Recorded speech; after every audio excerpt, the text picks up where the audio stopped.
My friend shaved my head while I was blackout drunk to support his relative with cancer.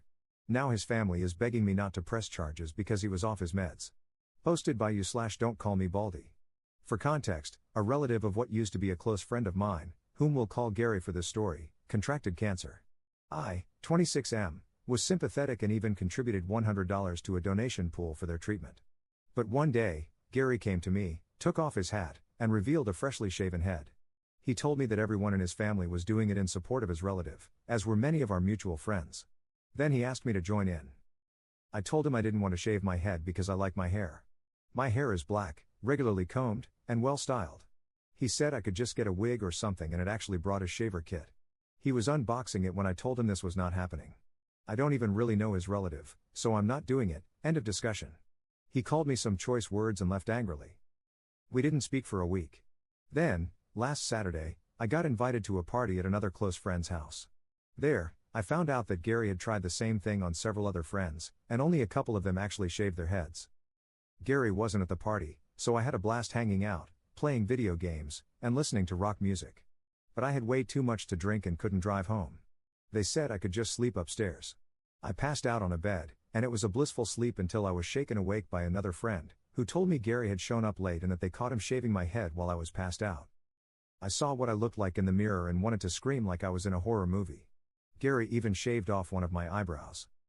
Gary was still there, acting proud of himself, saying, "Now you're gonna have to shave off the rest, just like me." LOL. I was furious and called the cops. When they arrived, Gary fully admitted to what he had done and even said he was justified. The police didn't seem to think so, as this is classified as a form of assault. They asked me if I wanted to press charges, and the first words out of my mouth were, "Hell yes." Gary cussed me out while they took him away in cuffs. I tried getting my hair restyled into something presentable, but there was no saving it, and now I'm bald too. Now, a bunch of Gary's family members are telling me to drop the charges because Gary was off his meds and didn't mean to do it. I was like, what the F do you mean he was off his meds, because I never even knew he was on meds. But I still refuse to drop the charges. It'll take months for my hair to grow back the way it was. But all the calls and messages from Gary's relatives are starting to get to me. Just about everyone else in our friend group has cut Gary off, though, and they say I'm doing the right thing by not dropping the charges. So, am I the jerk for pressing charges on a former friend for shaving my head in my sleep? Relevant comments. Commenter. You could have talked to him instead of immediately calling the cops. I would definitely not want to be your friend. Though, if he kept being a jerk, then maybe press charges. Ops response. You think we didn't try to talk to him? He kept insisting that what he did was right. I was mad as hell, so I called the non-emergency number for the police. And Gary was so convinced he was in the right that he actually waited around for them. He spent that entire time gaslighting me and making fun of me. Commenter 2. You're honestly such a jerk for refusing to shave your head. When my friend had cancer, I shaved mine without hesitation to support them. That's what real friends do. The fact that you wouldn't do something so simple for someone battling cancer just proves you're not a real friend. It's just hair, it grows back, but your support could have meant everything to them. Ops response. The fact that you arbitrarily think I should have shaved my head for someone I don't even know is stupid. Do you think I don't know people who have had cancer? A friend of mine's grandmother literally had to have her breasts removed in the 90s due to breast cancer. She's still hanging in there. And from what I know, no one really needed to shave their heads for her back then. I donated $100 without question to the cancer fund of someone I don't even know. I can understand if you called me a jerk over the police, but don't act like I'm a jerk for not wanting to shave my head. Commenter 3. You didn't hear the clippers? You didn't feel your face being shaved? I have a bridge to sell you if you believe that. Ops response. I was really passed out from heavy drinking. They had to shake me hard just to wake me up, and loud music was playing for half the night. Have you ever been so drunk that you passed out so hard it was actually difficult to wake up? That's happened to me many times. Op adds an edit to his post. I want to make something clear here. So many people have said things like, dude, it's just hair. But would they all be saying that if I weren't a man? What if I were a woman with hair that took years to grow? Would they be saying the same thing? Sure, hair grows back, but it takes time. If it were something that grew back fast, people would be less inclined to care. But it's not fast. It takes months, and for some who had long hair, years. That's a lot of time wasted growing. And I don't plan on pushing for Gary to go to prison, but I don't plan to drop the charges either. His family already bailed him out. While I didn't know he was on meds, I did know he had quite the temper and even an entitled attitude at times.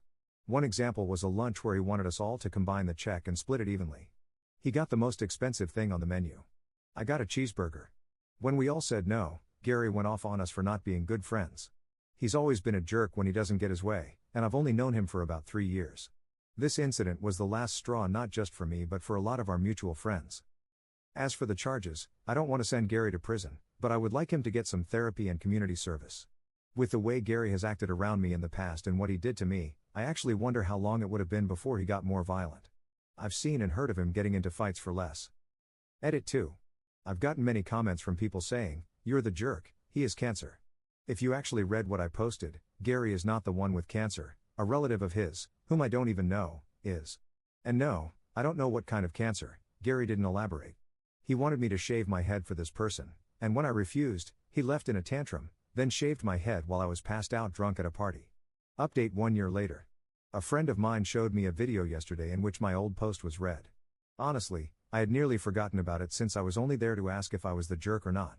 And since I don't want to go through the pain of trying to do an update on that subreddit, I thought I'd just do it here since entitled spells out Gary pretty well. Other than the shaving incident, he tried to get us to partially pay for his food multiple times by combining the check and dividing it equally, even though he always ordered the most expensive thing on the menu. Once, he even pulled the "I forgot my wallet" bit. He was described as a neckbeard by multiple people, including women he flirted with. He tried to get a married neighbor, who was older than him, to have an affair with him and later egged her apartment door when she refused. I only learned about that a couple of months after my original post, and no, Gary never faced any consequences for it. I also found out he stole several video games and DVDs from friends, mooched food and drinks from their fridges, and even went through a period as a squatter for 2 months by refusing to leave a house he'd been let into by a former tenant. The landlord actually paid him to leave. Gary is also an extreme hypocrite who contradicted himself more than a corrupt politician. For example, 1 minute he'd be anti-vax, and the next, he'd be complaining about other people who weren't getting the COVID vaccine. Pretty sure he never got it either. I can't believe I ever had any sympathy for this man. Editor's note, recap the original post here, I cut that part out. Gary's family harassed me and tried to make me drop the charges. Not only did I refuse to drop the charges, but I also reported the harassment to the police. The only problem was that it didn't bloody stop. In fact, it got worse, mainly from Gary's mother, and I can see where Gary got his charming personality from. She showed up at my apartment a couple of weeks after the shaving incident to scream at me, saying that I knew nothing about what they were going through and that a little hair wasn't a big deal. I told her my hair was a big deal to me and that what Gary did was inexcusable. Well, that earned me a slap across the face, followed by a swift kick to the nuts, and then a few more kicks to my body after I went down. It was all recorded by a camera I had watching the front door. The landlord wouldn't let me install a Ring doorbell cam. One of my neighbors saw her and screamed at her that they'd be calling the police. Gary's mom ran, and I ended up in the hospital with minor injuries, mostly just bruises, a black eye, and a sore groin. Gary's mother was arrested, and I filed a lawsuit against her for attacking me. I saw her in court twice, once for her assault on me and once for the lawsuit I filed against her for the assault. This woman had taken several self-defense classes over the years, so she knew how to fight. That led the judge to consider her a trained individual, and she was sentenced to 6 months in jail, given 2 years of probation, and ordered to pay my medical bills. She actually cried to the judge about the money, but he wasn't having it. It took some time before I saw her in court again for my lawsuit against her, as she was out of jail by then. I was awarded $10,000 for the harassment, emotional damages, and lost work hours, and she had to pay all court and lawyer fees. She cried about that too, saying she didn't want to pay anything to the man who had ruined her and her son's lives. But she had no problem paying when it came to both court cases. Around that time, I heard that Gary's relative with cancer had passed away. I don't know any details, just that they passed. I admit that was sad, but I never knew this person. Gary, however, had made their condition his hill to die on when he tried to make an example out of me. He ended up with probation and community service for what he did to my hair. He cut contact with our entire friend group and eventually moved away. Where to? I don't know. I don't care either. As for my hair, well, it grew back just fine. It took nearly half a year to get it back to how it was. My boss had me put out of sight for a while, and I wore a hat everywhere for at least a month. I did take that $10,000 from the lawsuit and combined it with my savings for a down payment on a house. So I've since moved into a much better place. I also have a girlfriend now who's living with me. It was a bit soon for her to move in, but there were extenuating circumstances. We're making it work, though, and I'm happy. Relevant comments. Commenter. Here's the thing, as a man, you may be reluctant to fight back against a woman, but she's no lady either. Don't ever just let someone slap and kick you because you refuse to fight back. Also, did the mother shave her head? Op's response: no, she didn't shave her head, unless she was wearing a wig, which I doubt. I don't know how many people in Gary's family did shave their heads because his mother was one of the only relatives I saw in person after the shaving incident. Otherwise, all the harassment was online and over the phone. And yes, I was reluctant to strike back, but that old woman was faster than she looked. And that shooting pain from being kicked in the nuts is something I never want to feel again.